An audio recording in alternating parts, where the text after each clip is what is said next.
তেল ছাড়া জল দিয়েও প্রদীপ জ্বালানো যায় বন্ধুরা?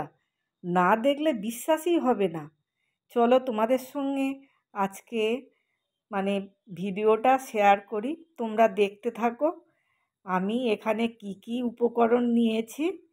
প্রথমে নিয়েছি একটা কাঁচের গ্লাস, আর আমার গাছের গোলাপের পাপড়ি, আর আমার গোপালের মালা থেকে নিয়েছি এই সাদা পুঁতি, আর নিয়েছি এই গোল্ডেন পুঁতি।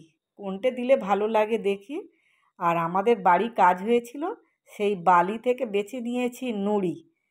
এবারে চলো তোমাদের সঙ্গে শেয়ার করি। আর নিয়েছি এখানে একটু মানে তুলো আর ইয়ারবাড, যে কোনো একটা দিতে পারো তোমরা। এবারে চলো, প্রথমে আমি এই নুড়িগুলো দিয়ে দিলাম, তার উপরে গোলাপের পাপড়িগুলো দিয়ে দিলাম। এবারে দিয়ে দেব জল, মানে একটু খালি রাখতে হবে।